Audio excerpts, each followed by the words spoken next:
What happens when you realize you don't want your career anymore, or you don't want to use the degree you just spent 4 years getting? You'd rather travel and do something else. My guests today share what happened to them, and we'll also give you some perspectives around that so you can have some options if you're in that situation. Plus, how much do words of encouragement matter when it comes to accomplishing your travel dreams, or any dreams for that matter?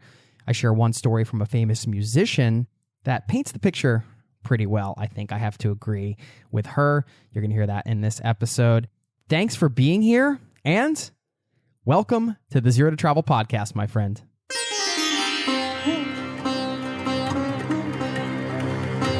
You're listening to the Zero to Travel podcast, where we explore exciting travel-based work, lifestyle, and business opportunities, helping you to achieve your wildest travel dreams. And now your host, world wanderer and travel junkie, Jason Moore. Hey there, it's Jason with ZeroToTravel.com. Welcome to the show, my friend. Thank you so much for hanging out, spending a little time with me here today, letting me bring a little travel into your ears. This is the show to help you travel the world on your terms, to fill your life with as much travel as you desire, no matter what your situation or experience. We all love travel here, and welcome to this global community, the Zero to Travel Caravan, this worldwide listening community. You're a part of it. I'm sure you can feel the vibes through your headset or your computer or wherever you're listening right now. And thanks for being here. If it's your first time listening, feel free to subscribe and join us. And we got a bunch of episodes in the archives to help you travel the world in a way that also matches your personality right now. What are you interested in? How do you want to travel? Do you want to do it full time? Do you want to do it long term? Do you want to take mini vacations, just squeezing as much as you can on your breaks? This podcast has you covered, and I got to do something really fun the other day. I've been taking a little downtime for myself lately, intentionally, just kind of kicking back, relaxing, enjoying this nice Norwegian summer weather we've been having, which, if you've ever been to Norway, you know the weather can be a finicky friend, to say the least, especially in the summer. You don't know, you could get 3 weeks of rain and not see the sun for a month or whatever. So yes, we've had many sunny days here in Oslo, where I'm based, and decided to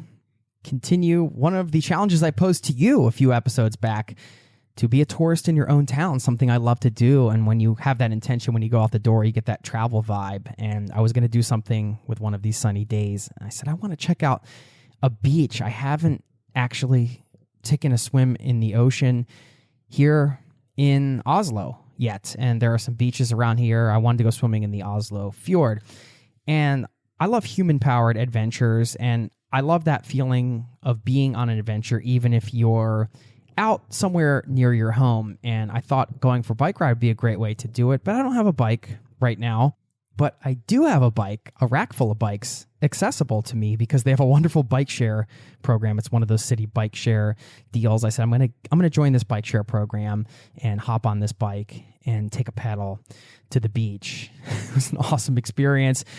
Downloaded this app, paid my yearly fee, and went to the bike rack, unlocked a bike, and pedaled all the way out to the beach. And I had a wonderful day out there during the week by myself, went for a swim, paddled back, and was home in time for dinner. It was just a really cool feeling to be able to hop on the bike and have a little adventure and be out seeing a place that I live, but I'm not familiar with from the seat of a bicycle. And there's nothing sweeter to me than a little human-empowered adventure like that, whether it's a long walk or a bike ride or something that leads to some destination you haven't been before. It's a really fun thing to do. I highly recommend it. And it got me thinking about the sharing aspect of this bike share program and how easy it was to just go out and hop on a bike and have this adventure. And we don't own a car, so we use public transportation. My wife works for the company that runs the public transportation here in Oslo, so we're fortunate we get free public transportation. And I don't mind waiting for buses and things. Occasionally, when I get into a car, I miss road tripping. I miss being able to hop in my own car, throw my stuff in there, and just go wherever. But the simplicity of using public transportation and not having to maintain a car, or hopping on the bike share and not having to maintain a bike, And any type of transportation that involves grouping people together, there's something about it that makes me feel good. I feel like I'm making less of an impact. I just feel good when I do it. I can't explain it. It also complements my feelings around minimalism and just owning less and having a more simple life. I guess it's a way to take the minimalism I experienced on the road for so many years when I just only had a backpack or a suitcase and like I had very few possessions with me at the time, and everything I owned was basically with me. And now that I live somewhere, I've got more things and we got an apartment. So being able to utilize some of these things gives me that feeling of freedom, of lightness, and it's just one less thing to deal with in my daily life. I don't have to worry about getting winter tires on a car, for example, and all of the things that the bills and the expenses that come with that. And after many, many years of travel, I often wonder, and the reason why I'm bringing this up is because it's just something to think about. I think as travelers, we all create a lot of environmental waste, right? We can't help it, even if we're traveling with few possessions. Getting on planes and all that good stuff involves emissions and some environmental destruction. And if you travel for many, many years and you take many flights, of course, we're all a part of that. And I have a little traveler's guilt when it comes to that. I don't know about you. So when I do these things at home, I guess I feel like I'm making up for it a little bit in some way. And anyway, the conclusion to all this is a little reminder for all of us that every little bit counts.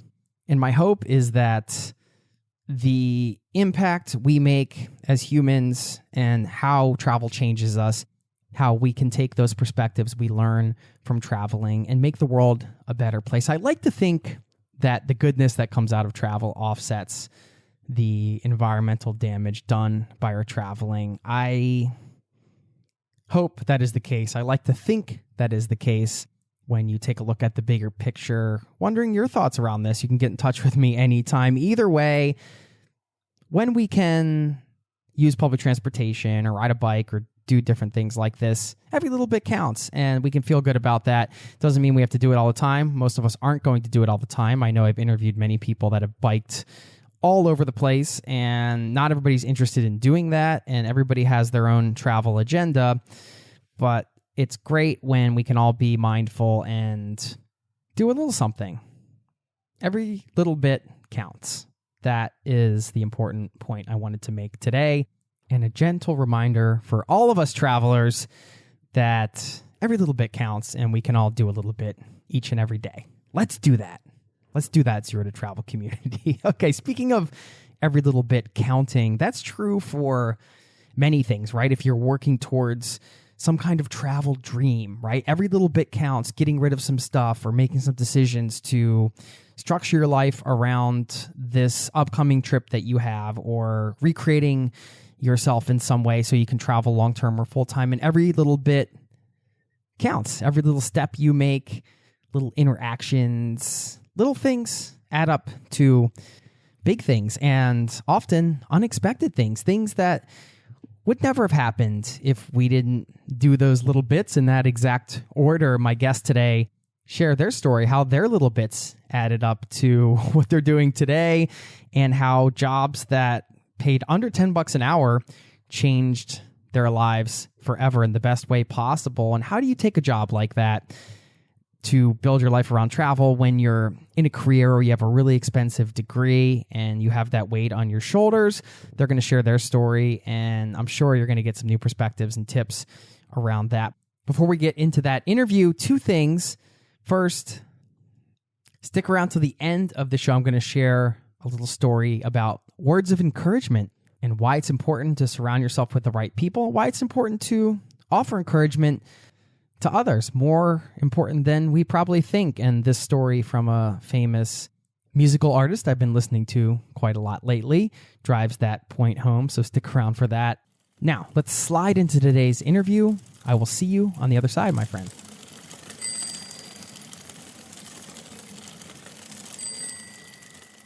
My guests today are the owners of coolworks.com, where you can find seasonal jobs in great places, everything from national parks to ski resorts, retreat centers, and more. They're here to talk about how to build your travels around seasonal work, some of those great places that can help people land gigs, and much more. Matt Moore and Kelcey Fowler, welcome to the Zero to Travel podcast, my friends. Hi, Jason. Thank you for having us. Excited to be here. Thank you. We were just chatting a little bit before the call. You guys, I know, are in Colorado, which is, as I was mentioning, a place I miss very much, and I see the sun shining in the background, so you're making me a little jealous there. We're going to get into some amazing places that we're going to talk about today, and we might, warning, by the end of this episode, you might be ready to hop in your car, jump in a plane or something, and start working some random job somewhere. I'm not sure where I'm looking at you guys right now. Are you at home, or are you in your office, or what's up? Both. We work from home. You guys work from home. And I have to ask, are you guys a couple, or are you friends, or what's the story here? We're a couple. We were friends first. We're business partners. We actually met working a Coolworks job, and that's how we met one another. I was a HR manager for a lodge in Grand Teton National Park. And at the time, I used Coolworks to hire my summer staff. And I hired this nice young fellow from North Carolina to come out and be an accounting assistant. And we were just best friends for years and years and years. And then all of a sudden, we realized we were life partners, too. So wild things can happen when you take a seasonal job. I'm guessing this isn't the first Coolworks connection that's been made in this way. Yeah, we can't claim this yet, but I think that there's probably hundreds of marriages and babies and all sorts of beautiful unions that have come up over the years from people meeting in great places on great adventures. Yeah, it's been around since 1995, so there's bound to be a growing generation of Coolworks kids out there. I have to dig into this a little bit more. Now, hold on. I want to hear what kind of both you guys were thinking at first. I don't know how you are supposed to know when you met your soulmate, but it was weird because as soon as I met him, I was definitely like, oh, whoa, this person is super special, was what my instant awareness was. And then for years, like I said, we were just truly best friends. And we had one other friend. So the three of us were like the three musketeers, and we're really close, did a lot of stuff together, but I was terrified. I didn't want to lose my best friend. You know what I mean? And I felt like it must be one-sided if he's never tried to make a move or anything. Right. And so that went on for 3 years. Wow. Probably. And I just figured he didn't like me back. So Matt, what were you waiting for, dude? I just had to wait for the right moment. Once you get into seasonal work, you'll find that's many relationships come out of that, and the timing was just never quite right. She had her flings, I had mine. We both secretly wished that we had a fling with each other, but the timing never worked out quite right. And then finally, after a couple of years, she decided she was ready to move on and try new things, and she put her notice in, and I realized that this was the last opportunity. So put my heart out there. And yeah. So tell me how you did that. How did that go down? That's a fun story. Yeah. Well, I pretty much just spilled the beans one night. We were hanging out playing board games and Clue. Yeah. And how long was this before you were leaving? It was September. It was the harvest moon that night, and we were late night. We'd been hanging out with friends, and then it was just ended up being just the two of us playing a game of Clue. Kind of plastered in the study, whatever.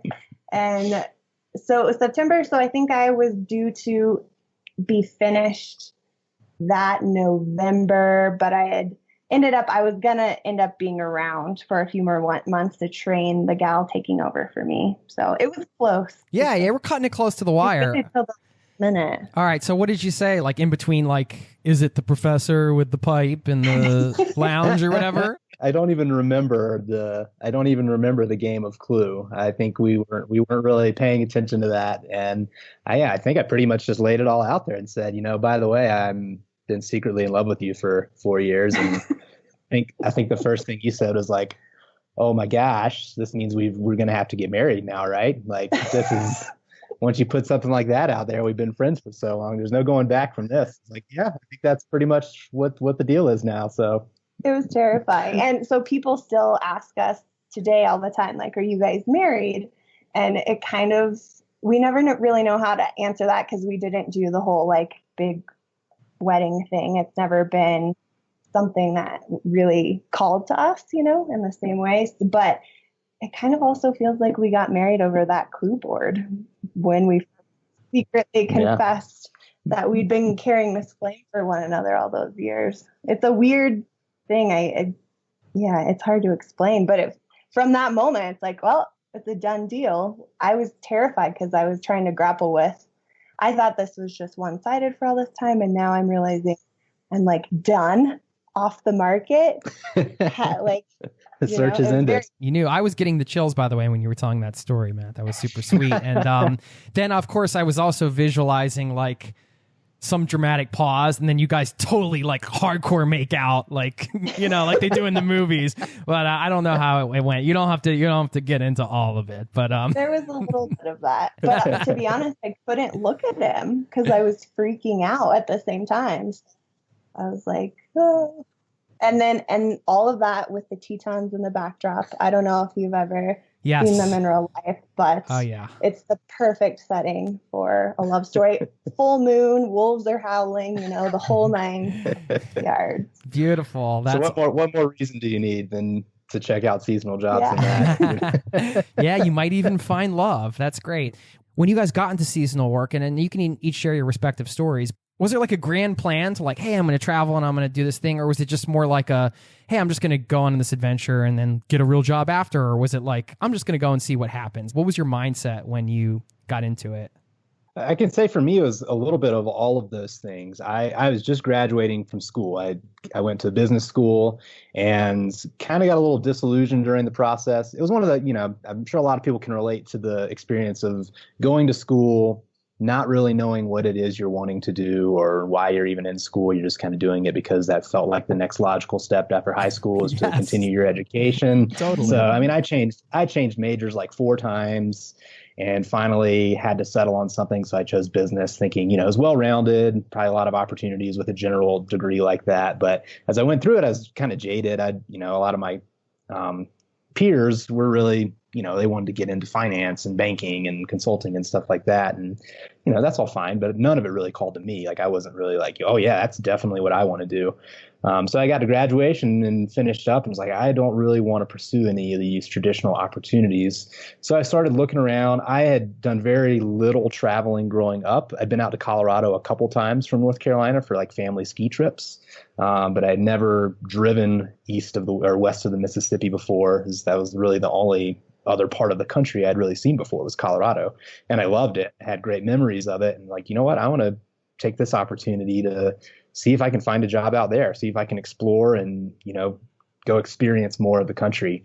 So I started looking around for jobs in Colorado randomly. Nothing was really panning out. And then I just stumbled across CoolWorks through my school's like career resources page. It was way buried down in the bottom under like alternative jobs or something like that. And then I opened it up and there was a picture of the Tetons right on the home screen and some lodge was hiring there. And I was like, holy crap. Like I'd never seen these mountains before. I didn't know they existed in the United States. I don't think I was even quite sure where Wyoming was, but I was like, that place looks amazing. I want to go there. So I just put in an application and maybe 2 days later, I got a phone call from Kelcey here telling me more about the job and your future soulmate. That's right. That's right. Yep. Destiny was calling. And so, I mean, I don't think I'd even told my parents. I think I told my parents that I was maybe interested in moving out west or something like that, but not that I was applying for jobs actively and maybe going to move to Wyoming. She called. I talked to the person who would end up being my supervisor for a little interview. I think I accepted the job pretty much that same day. It was a $9 an hour seasonal accounting clerk position. So counting money at a desk all summer. So probably not exactly what my parents had in mind for my business education that I had just gone through, but they were supportive. They trusted me. And it was just supposed to be a 6-month thing. Like I had no I remember when I talked to Kelcey and the fellow who was that I interviewed with, and asking them, because it was February or March at this time, and they were in the Tetons. They were at the lodge living in the park in the winter. And I was like, that is just so cool. Like, how many people were there? And they're like, oh, there's like 12 of us here, and we're the only people around for 50 miles or something. And to me, that sounded amazing. Like, that may not be everyone's cup of tea, but I was like, that is so cool. So in the back of my mind, I was thinking, if something like that, if an opportunity like that came up, I would definitely take it. Like, that wasn't on the table yet. It was just a 6-month deal. And I was thinking maybe after that I'll travel and, go work at a ski resort for the winter, or just kind of see how long I can float around out west for. But it turned out the position I was in, a year-round position, opened up that summer, and I ended up never leaving. I ended up spending 5 years there. And did you have any mental battles around that? Like, hey, I just spent all this money in this college education and now my parents are going to be disappointed, or anything like that? I guess I'm just trying to get some advice for others who might be considering all of those fears that will go through the Western mindset, Yeah, sure. Truthfully, I didn't have that sort of, I didn't really know what was going to happen. I wasn't entirely sure, like, am I going to be out there for 6 months and come back home? Is this going to be like the rest of my life? I don't think I was thinking quite that far ahead, but I definitely was tuned into the possibility of it at that point. I was thinking, because sure, it was $9 an hour, but I also knew that I'd have almost no cost of living expenses. I was very, very fortunate in that I came out of school with no debt, so I didn't have student loan or anything like that, which I know that I'm incredibly fortunate to be in that situation. But the living conditions that came with the seasonal job really allowed me to consider, like, okay, I'm not going to be making a ton of money, but I'm not really going to have a lot of expenses here either. And then once I actually got to the property and I started meeting people that had been doing it for years and years, then the light bulb really came on. I was like, wow, this is something that people already are doing. Like, this isn't like an original idea for me or anything. Like, this isn't all just kids that just came out of college and are planning on being here for 6 months and then going back to the real world. Like, this is their real world. So the idea was already there for me. I hadn't made a plan to go out for years, but I was open to the possibility before I left, and thinking that this could very well turn into the rest of my life. And I was very fortunate that my folks were supportive. I remember when I left North Carolina, I was leaving my driveway and my mom bursting into tears, and later telling me, she's like, I knew that you weren't coming home. She's like, I knew that you were gone. You were leaving for good. Oh man. Those moms they've been known to burst into tears a time or two. Another cool part about your story is, he was coming out of like a pretty prestigious East Coast school with this business degree. His coworkers are his classmates are going to go work on Wall Street or be like bankers or like big, big dudes making big salaries and playing big games. And I think that what I really like about your story is that you realized that that wasn't what you wanted necessarily for your life or what you wanted to contribute to the world. And so I think that that's something that a lot of us can identify, just like not really feeling right about maybe traditional career paths or traditional life plans or the mortgage or the cubicle job or whatever it may be. Like if we're all going along on our path and we think what we're supposed to do is graduate from high school, get a bachelor's degree, maybe a master's, and then find some job to work at for the next 40 years. Like, it's so exciting that you don't have to do that. There are so many alternatives out there where you can make your life about travel. You can make your life about living in amazing places, meeting amazing people, creating amazing artwork. And you can not only survive, but I think that there's an argument to be made that you can thrive doing that, because even though it is the $9 per hour job, you're not commuting 45 minutes each way. You're not paying to get to work every day. You're not maintaining the wear and tear on your vehicle. There's so many incredible costs of living that come along with just living more of a conventional lifestyle, that seasonal jobs can really offer a lot of opportunity to live an experience-rich lifestyle, but one where you can also like legitimately save some money. Yeah. I love that. Kelcey, how did it go down for you? Because it sounded like you were in construction, and were you like thinking about pursuing a more traditional career path? Were you struggling with doing this sort of different path? How did that work for you? Yeah, I was struggling is the perfect word. Okay. For me as a young adult, late teenager, I just struggled as a teenager. Construction was the family business. So I had the amazing opportunity to like buy a piece of land and build a couple spec houses at 18, 19 years old, like be a general contractor and hire the plumber and hire the electrician. That's badass. Hire the crane. It was pretty badass. And I have my dad to thank. I mean, he definitely pushed for me to do that. And it was an incredible experience, especially at 18 years old. I was doing that in summers in between school. So I only had a little bit of savings that my parents were able to set aside for me to go to college. I only had about a year and a half's worth of money. So the building house thing was something my dad thought maybe I can help her do this because that's his trade. He's been, doing it for years. And then that could be a way for her to put herself through school, raise the money to do that. So I was kind of bouncing around between going to school in Durango, Colorado, and then I'd come back home during the summers and try and build a spec house. But just a random summer, spec house. That's like pretty cool. cool. House together. Yeah. Gosh, I feel so lazy now with my summers when I look back. Like, I was terribly lazy while doing it, so let me speak for it all. I was your total typical 18-year-old brat face. But so I came to like this crossroads where I pretty much I didn't have a piggy bank in my pocket. Like I'd gotten the house built, but it hadn't been sold yet, so I hadn't gotten that payday I'd run out of.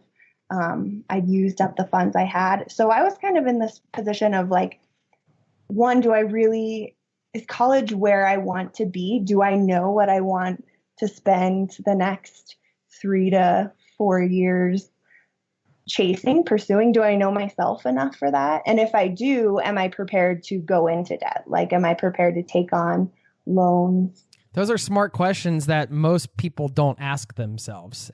Kudos to you for like even stepping back and asking yourself those questions. I don't know if I like phrased them that maturely at the time. It was more like, I don't know about this college thing. This is lame. It might have been something like that. But I mean, those are the components that I was facing. Like I'm very new at being an adult. It was, it was going to be on me though. Matt was super lucky. His parents were able to just put him through school, and that's amazing. But for young folks that don't have that opportunity, like I think now, especially now, and this was 10 years ago when I was facing these questions, but now it's even more serious, with the student loan crisis that's like going on and affecting people our age. So I think it's really important to stress, like, take a minute to just ask yourself those questions. And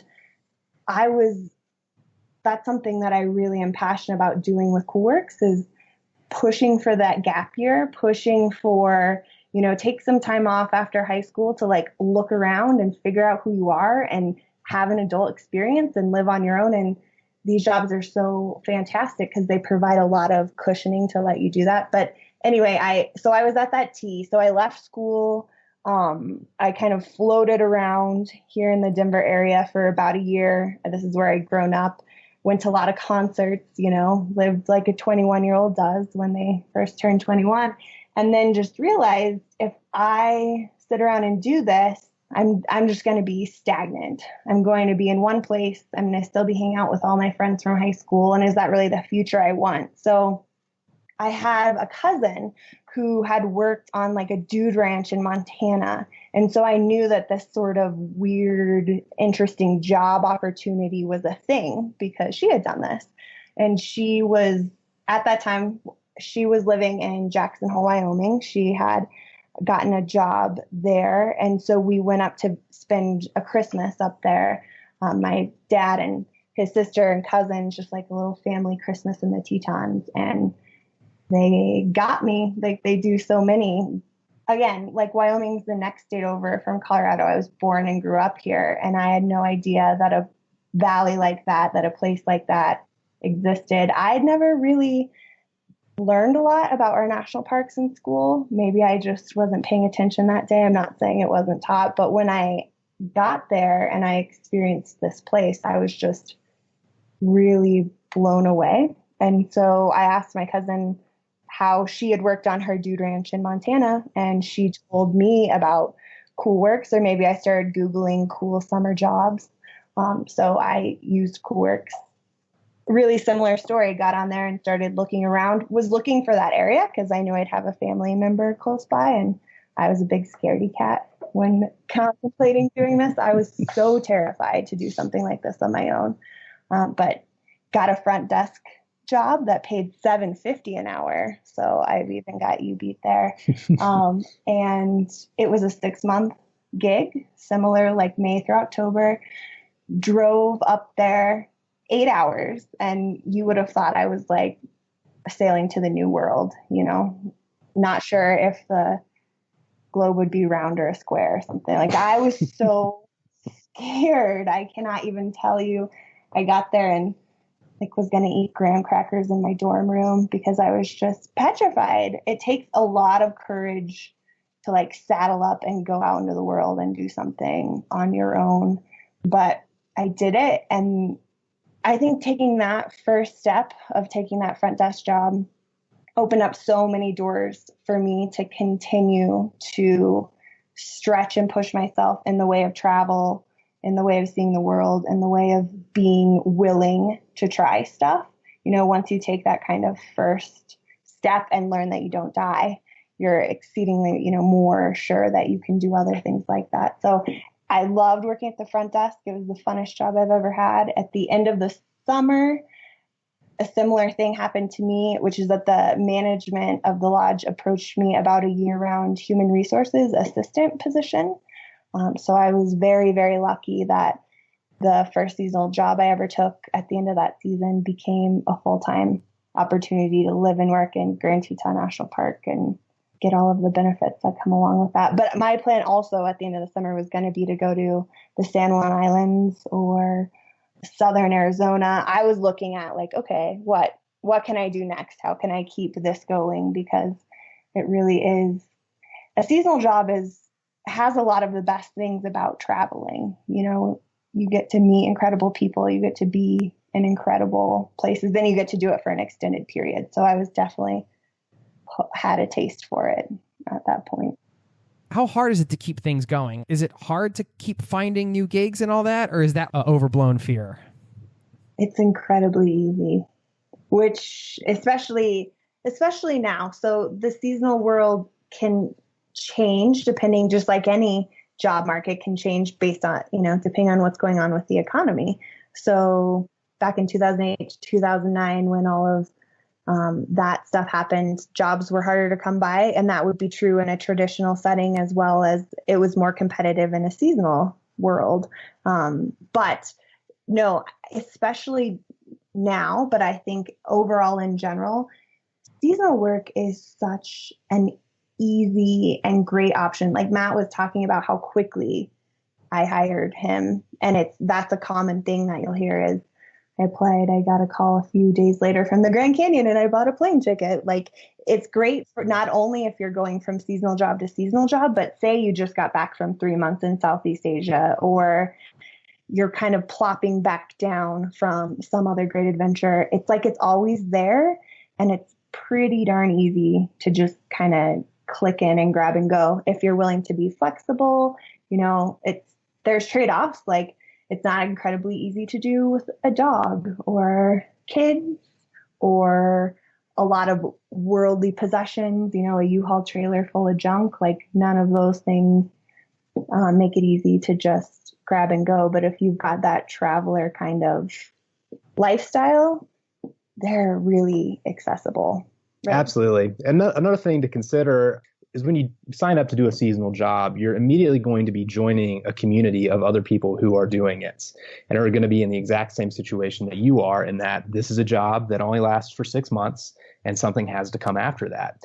And as I kind of mentioned earlier with my experience, like I didn't really know what my long-term plans were. I was a little bit nervous, but it was really the experience that I was after. And once I got there, I had 160 coworkers who were all in the same boat as me, and that they were also doing seasonal jobs. And you start talking to your coworkers and you learn like, okay, this guy's been doing this for 15 years and he has everything he needs in life, and he's lived all over the country and he goes internationally every spring, things like that. And okay, over here's a group of college students and they're only going to do this once and they're going to go back to school and this will be their only seasonal job. And everything in between, people who are doing this in their retirement, people who are doing this as a second half of their life career. Like you're just going to meet people they're going to have their plans for what they're doing, and you're going to learn from them and get ideas for like, oh, wow, okay, so I could go work in Alaska next summer, or a ski resort this winter, or become a year-round manager, and this will be my job for the next 6 years. So many doors open, though. If you're really like, if you can settle that fear or reckon with it enough to kind of like take the jump. Once you've done that, once you've jumped into the pool, so to speak, opportunities bloom and flourish in all directions. There's so many doors that can open. Other seasonal jobs, moving up the ladder, like we did, we both got careers out of this that we never anticipated, or just meeting people, networking. Someone could walk into your restaurant when you're waiting on them and offer you a position to come work with them. It's just like things open up, like we've been saying, and are plentiful. How hard is the initial job to get?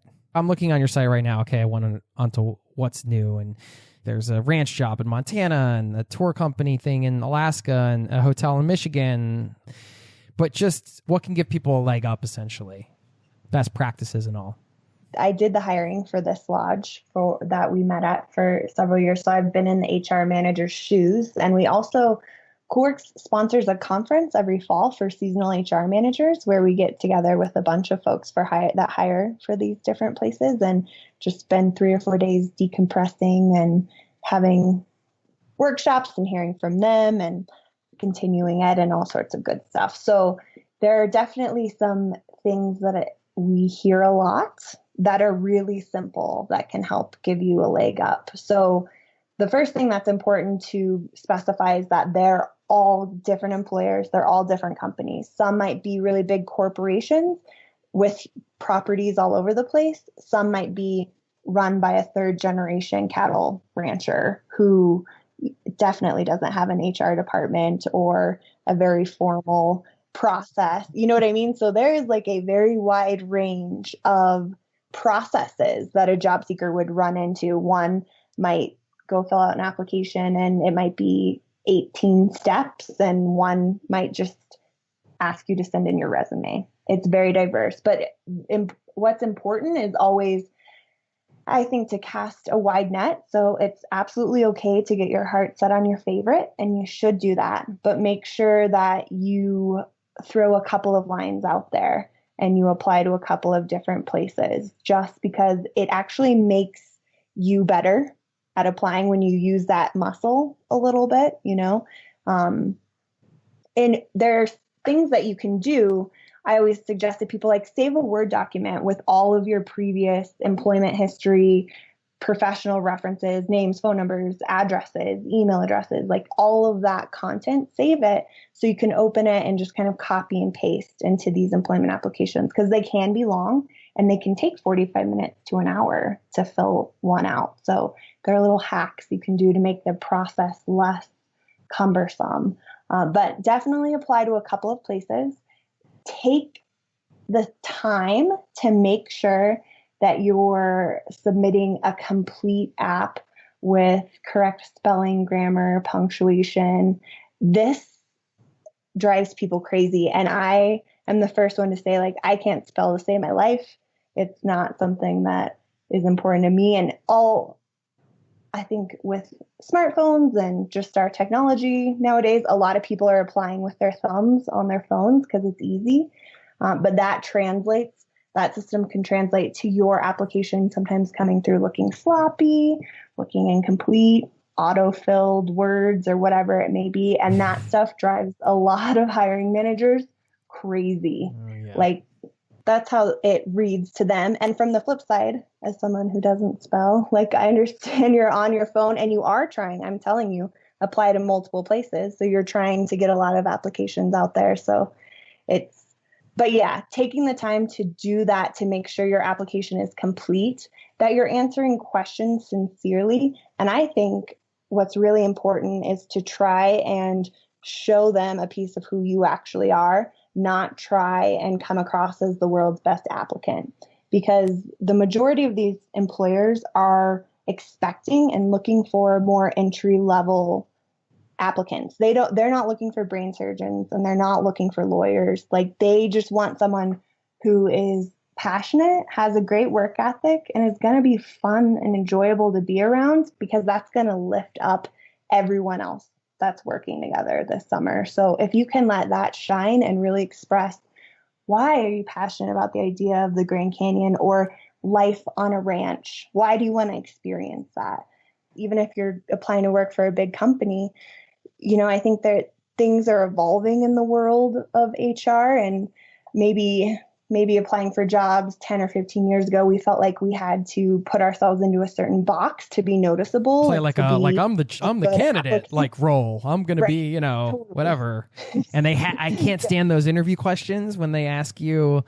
It's so funny because I do these interviews, but I'm terrible at getting interviewed. I've bombed so many interviews for jobs. Like, I don't even know how I've gotten some of the jobs I've had, but they ask you those questions like, tell me about your biggest weakness or whatever. And people always are like, I work too hard or something. And it's like, all such freaking BS, like, too qualified. Just be real. Or where are you going to be in 5 years? Or all of that, like, traditional. And that's where I think people can be, or at least I would encourage people to be more comfortable just being who you are, because maybe that approach isn't going to get you a job offer from every place that you apply to, but I hope that it gets you a job offer from the place that you're meant to be, and the organization that's going to appreciate you as an individual and want you to play a role in their culture. And that's the shift that's happening, is that companies, organizations, we all are way more focused on culture and celebrating all of the different elements that make us a successful team now than maybe we were even 10 years ago, which is really exciting. It's an exciting shift, but definitely putting some sincere piece out there. That's what always attracted me to job seekers when I was going through hundreds of applications. It was the one who wrote a paragraph about how he was in a theater group and loved doing plays, or, expressed his love for band camp and how he wanted to serenade the Tetons on his flute every morning. Right. You're like, oh, that guy gets it. Yeah. You want cool people to come do this with you. So don't be afraid to show them why you're actually a cool person and not just a candidate. Matt, as far as like times of year to apply, are there certain, can you just highlight maybe some of the, if we're going by the 80-20 rule, like the 80% of the jobs, like what are the best times of year to apply for those? Yeah, absolutely. There's some pretty standard rules of thumb there. So if it's a summer employer, that a lot of the summer employers have seasons that might run from mid-April anywhere from late October or something like that. So they generally are starting up their hiring as early as mid-December. But I would definitely say probably 80% of the if we're doing an 80-20 thing, 80% of the applications would be in January and February. That's the time when you really want to be looking at getting your applications off. Even earlier is better, but that's just the general hiring time. That's when recruiters are really ramping up their efforts and looking to fill those positions for the summer. And for the ski resorts, the winter seasons, the winter operations, usually around August. August is about the time they start really ramping up to begin their seasons, because they're usually starting up mid to late November. Okay. Obviously, there's turnover and stuff like that. So if you go on the site year round, there's still going to be things there, right? It's not just, it's kind of all year round. So don't get discouraged if like you're listening to this podcast and that's not that time of year. If you know, okay, hey, if I apply in December, like I can beat people to the punch, or I can like apply the 2nd of January for summer things. It's just good to know that. Yeah, absolutely. There's never a time where, if it's June and you just got fired from your lifeguard position at the local country club and you're like, all right, forget this, I'm going to Wyoming, you'll probably find something. Like they're absolutely right. There's always turnover. There's always positions available. But yeah, if you're really looking to have more variety and more of your selection, then those key times are ideal. Now, is everything geared towards jobs in the U.S., or do you have any overseas work on the site? We have a few limited international opportunities. A lot of them are volunteer positions, so there usually isn't pay involved. They come up every once in a while. The majority of the opportunities are domestic, and the main issue that we run into that lately we've been taking a look at trying to find ways to offer more of them. The biggest thing is visas. It's not easy to go work in another country legally.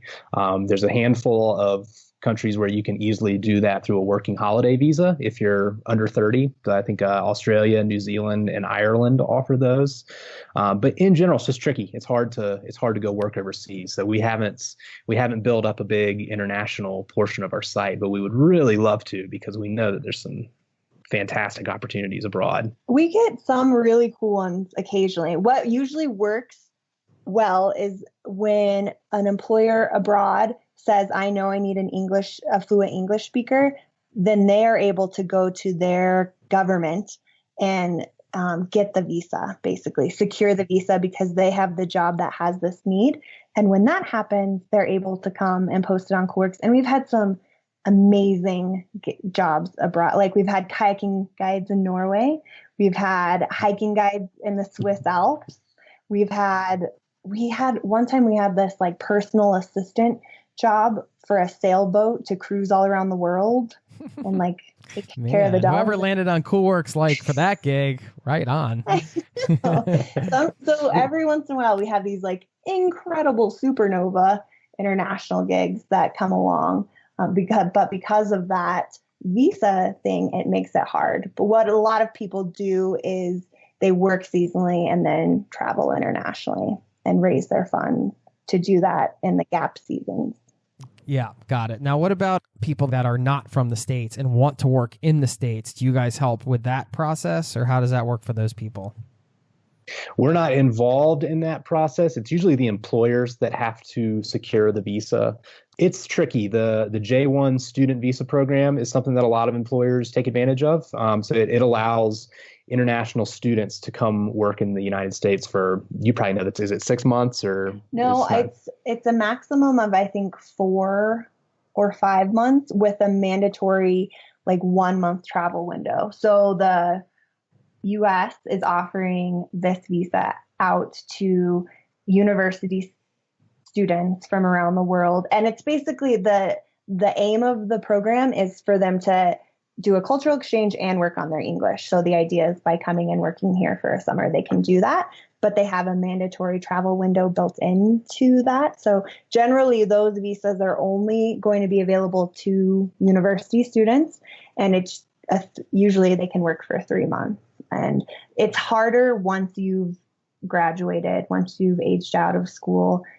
There's an H-2B visa, but that takes a lot more involvement. You basically have to have a U.S.-based employer sponsor to get one of those, and it's really challenging. So we get a lot of inquiries from folks abroad, and we can give resources. We can point you to the State Department. We can tell you about where you can learn about the type of visas available, but it's a little bit challenging. There's also one thing to mention for people listening from overseas is that if you can at all consider volunteering, that can be a window into coming and spending some time in the States, in our national parks, and in other places that can be more attainable if it's something that you can do, because you don't necessarily have to have a work visa to do that. Like I lived in Iceland for a summer working for a nonprofit, but I was essentially volunteering. So I was allowed to live in Iceland for 3 months. So Yeah. that's an avenue to look into. Okay, cool. What about couples? Like, have you seen couples apply to things? Is that a thing that you can do? Oh yeah. Yeah, absolutely. We get that question frequently. So yeah, couples apply all the time, and yeah, generally, most of the, especially in the national parks, but most of the seasonal jobs that offer housing are usually able to offer a little bit of flexibility. I mean, obviously, if you're a couple, you both have to apply. Like, you can't just like fill out one, Mark and Lindsay applying for housekeeper positions. Like, you both have to apply and you both have to be hired for the position. But once that happens, most employers are usually able to accommodate by, you get your own private room together or something like that. So that's the thing. And they'll either accommodate or they won't. There are still some places where it's like very strict male only dorm, very strict female only dorm, and a married couple or a couple traveling together is like, well, we're not going to go work there because I want to be roommates with, my spouse and not some random person. But there's lots out there that do have and can accommodate couples housing. So what are sort of the general things that a seasonal worker should expect to be given in terms of like perks or things that are included with the experience? That's a really important thing to be aware of and be paying attention to when you're applying, because there's so much diversity in housing. There are places in Alaska where you might go and you live in a tent cabin without running water for the summer, and they have a shower house and a cooking cabin, but like housing can range from a teepee to dorm style rooms to private cabins to trailers to houses where maybe you share a kitchen but have your own room. Or so there's so much, literally everything that you can imagine almost could be an option out there. So pay close attention and know yourself, like know what you're going to be comfortable with or not when you're looking and applying, because you don't want to get your heart set to taking the job or not and then finding out there's no way that I can live in a tent cabin because I'm really... Well, I mean, like, have you ever showed up, or like, I'm sure people do, where they're like, oh, no way, like this was misrepresented, or like this ain't happening, I'm not into this. Yeah, I'm sure that happens. And that's something that, again, like you can save yourself the trouble of hopefully getting to that point if you're advocating for yourself and asking the right questions and being, pretty upfront. And there are forums out there. Coolworks has a social network of over 11,000 people who are cool workers who have just been doing this. And so there are places you can go and say, hey, I'm thinking about this place. Anybody else work there? Is that on your website, or where is that? Yeah, you can on the website. If you look for, it's called My Coolworks. So you can just go to my.coolworks.com, and there's a link from the homepage called Community. Right, the community word is what folks would want to look for. But it's really helpful to talk to other people. A lot of diversity, though. Dorm style housing is really common. That's what you're probably going to see the most, is having at least one roommate. Sometimes the bathroom is in the room. Sometimes it's in the hall. So very college-esque. A lot of the times when they offer housing, they're going to provide meals. You might be eating the same food the guests eat. You might have an employee dining room where there's a staff dedicated just to cooking for the employees, or there could be anything in between as well. Some places do shift meals.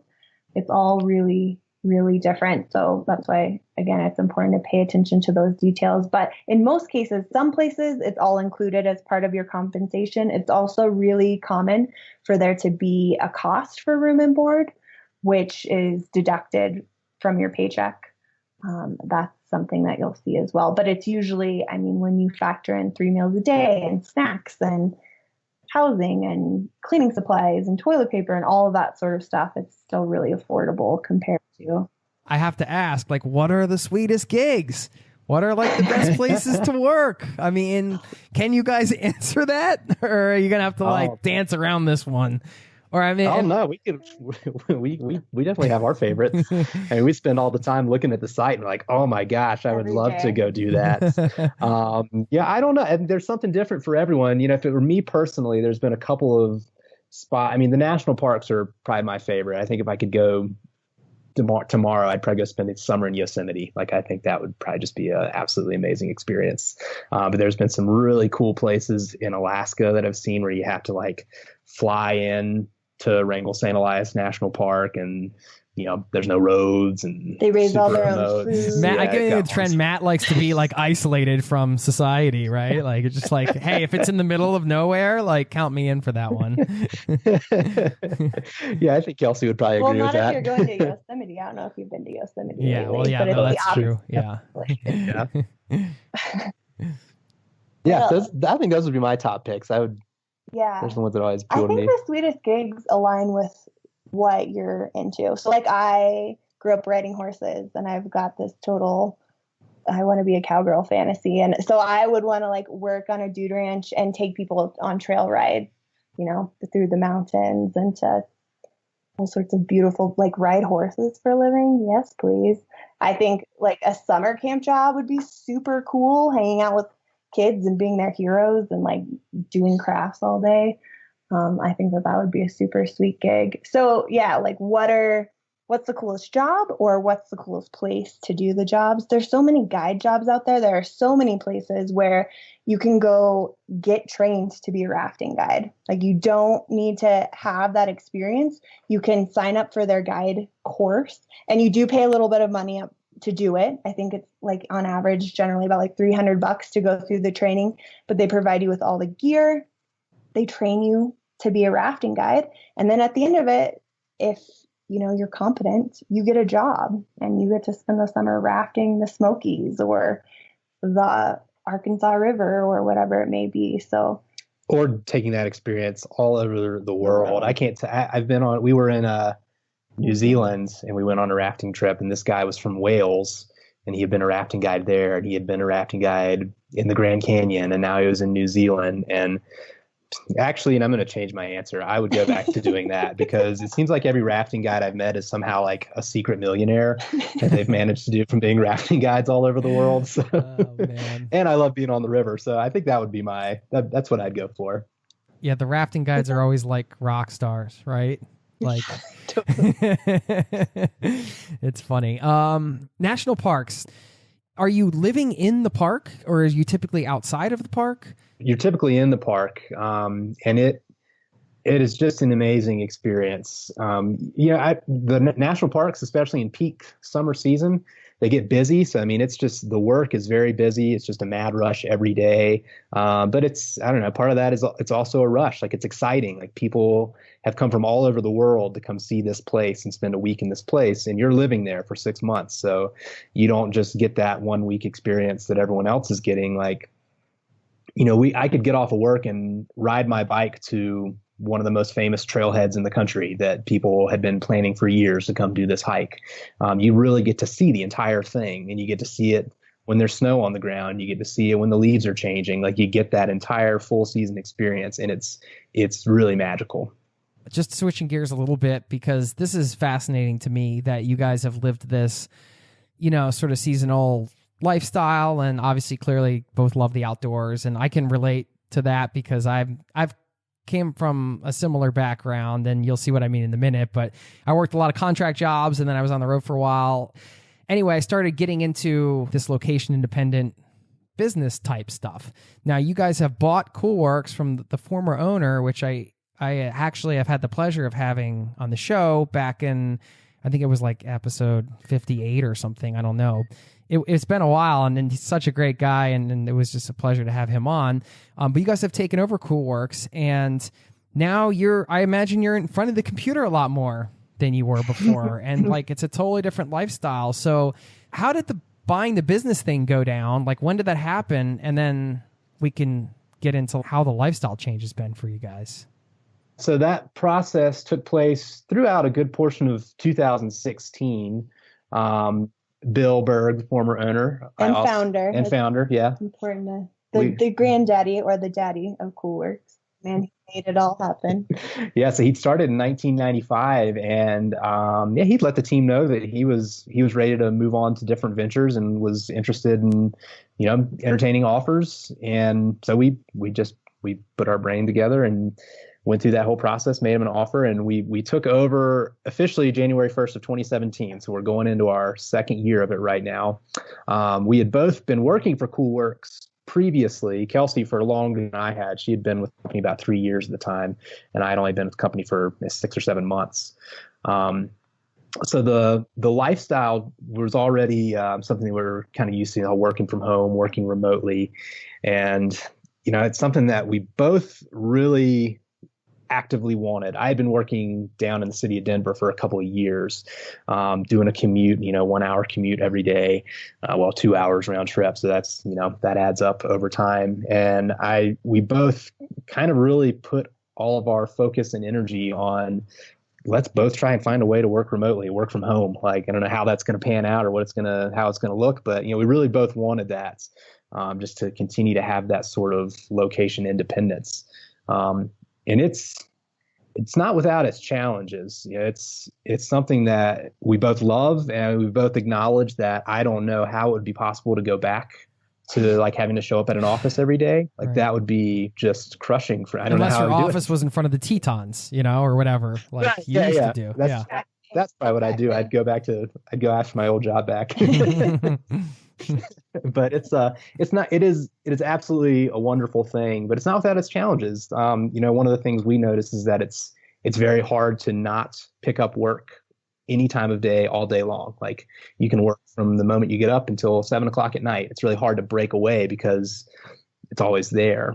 So you kind of have to like create your own boundaries. You have these built-in boundaries with a traditional job, in that you have a schedule and you have a location where you show up, and typically you don't take your work tools with you. So you have to kind of create your own boundaries to maintain the work-life balance. But at the same time, like, we take big road trips every summer and bring our laptops with us and work from wherever we are. And it's pretty liberating and wonderful to be able to do that. Well, how do you create your boundaries? What do you do?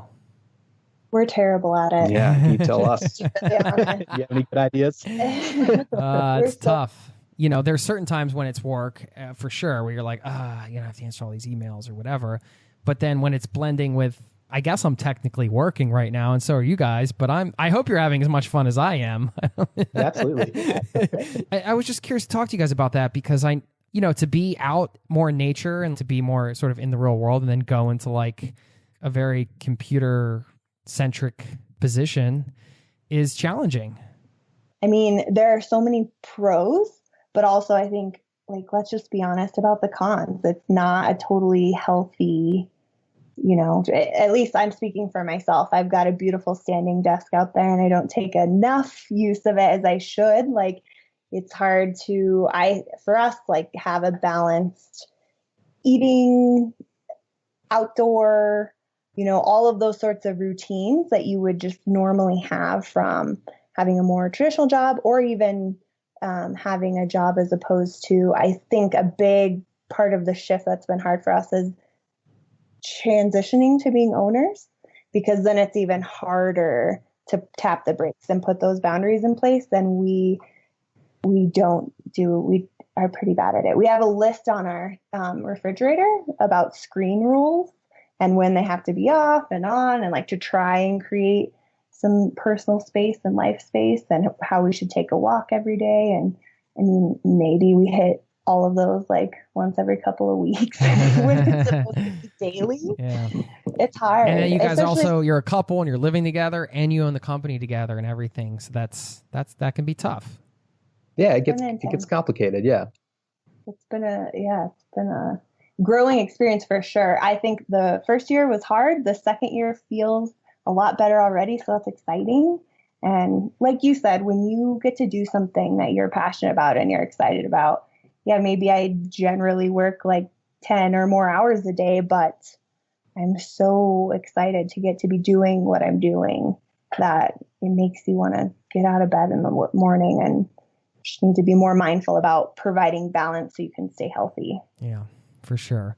Well, I guess before we let you go, I just wanted to hear, I guess, like a little story from one of your seasonal jobs that kind of stands out as a moment where you're like, oh, this is all so worth it. I love what I'm doing here.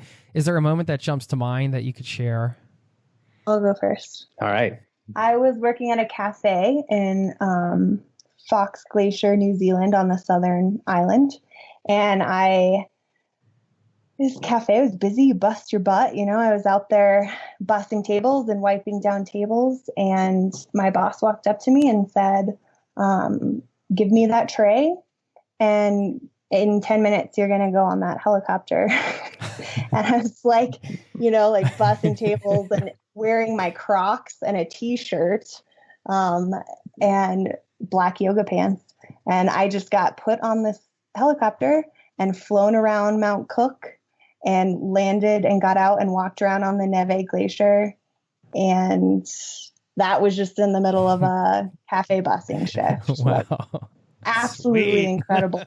Yeah. They want to get you out there to experience those things so that you can then talk to the next person you make coffee for about it. So a lot of times those outfitters and those flight seeing places will get you out there, take you rafting, put you on the glacier, get you on the horseback riding trip. And that sort of stuff is pretty amazing. Yeah. Nice. Well, I don't know if I can pin down one. Like the whole experience has just been completely life-changing for me. I mean, backcountry skiing in Grand Teton National Park and hiking in Yellowstone, and just all of it gives me goosebumps to think about it. You said something earlier. I think we were just talking about going from a $9 an hour job to now we own Coolworks, and look at what can happen with something like that. And we pinch ourselves all the time because it's just been kind of a ludicrous journey. But thinking back on it, every segment of it has been amazing. If it had just been that one summer for me, it would have been the best summer of my life.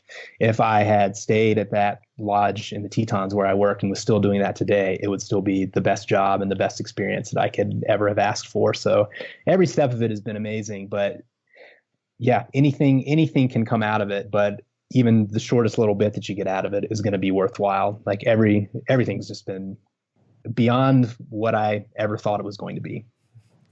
I love it. Well, I truly appreciate your time and you guys sharing your wealth of knowledge and wisdom around seasonal work with us. And I mean, like I said in the beginning of the episode, I was warning you if you might want to, I don't know where you are when this is hitting your ears, but if you're looking into doing some seasonal work or something like this, or any of this is resonating with you, definitely encourage you to check out coolworks.com. As you can hear, Matt and Kelcey are the real deal. I mean, they've done it, they've lived it, and now they're running the company and helping more people do it. I just love the enthusiasm, and it's been really a great pleasure to get to know you guys. Hope we can cross paths here soon and look forward to staying in touch. Thanks again for your time. Thank you, Jason. Come Colorado and we'll go camping. Sounds great. I'm in. All right. All right. Cheers.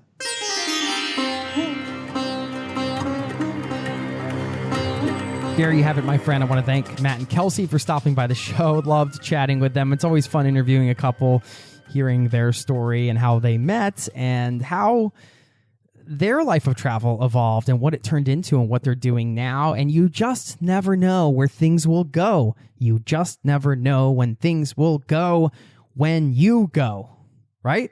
When you go somewhere, where's it going to go? We don't know. This is starting to sound like a Dr. Seuss book. I didn't intend for that, but we don't know where things will go when we go. And that's why it's important to go if we feel that that's the thing we need to do. And we know our lives will never be the same. And that's true for whatever we choose, right? So we might as well choose something we love. Thanks for sharing your story, Matt and Kelcey, and check out coolworks.com if you're into the seasonal work thing or you just want to explore and see what they have and maybe do a little wanderlusting or some daydreaming. Can't hurt. Never does.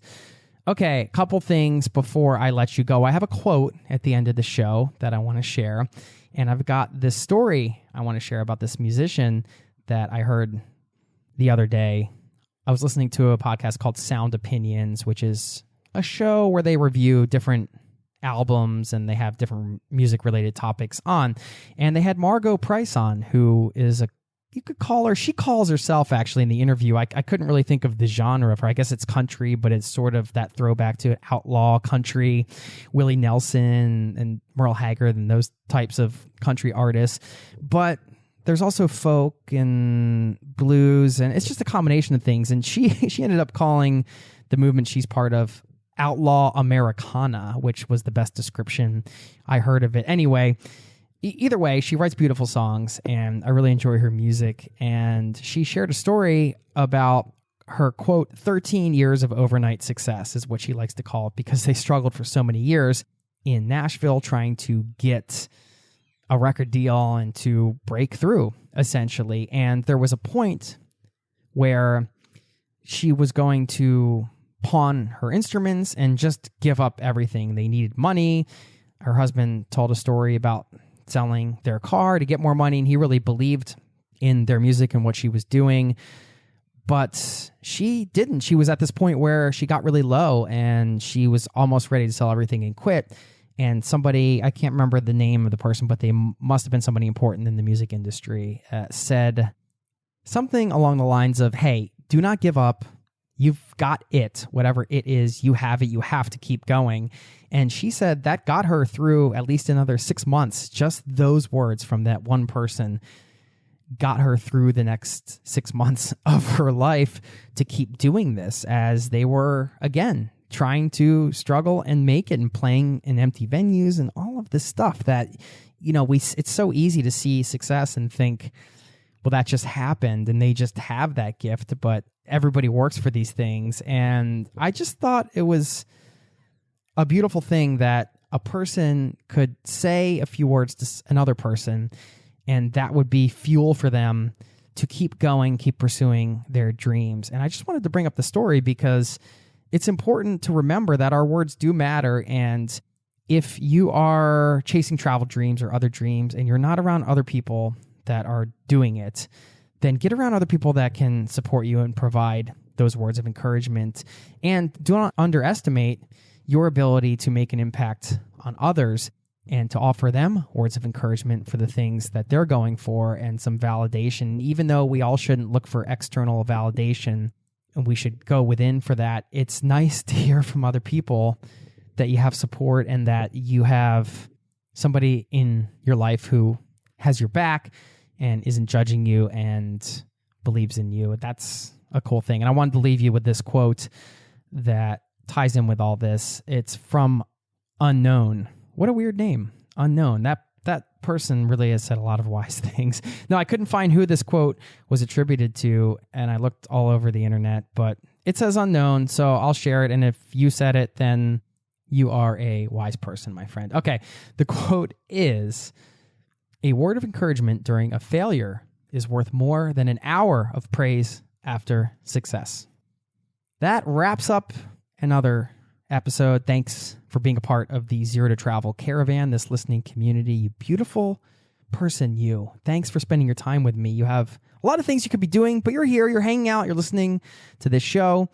If you're new, again, welcome. Feel free to subscribe, and I really appreciate your presence here. This is your show. This is a community-powered show.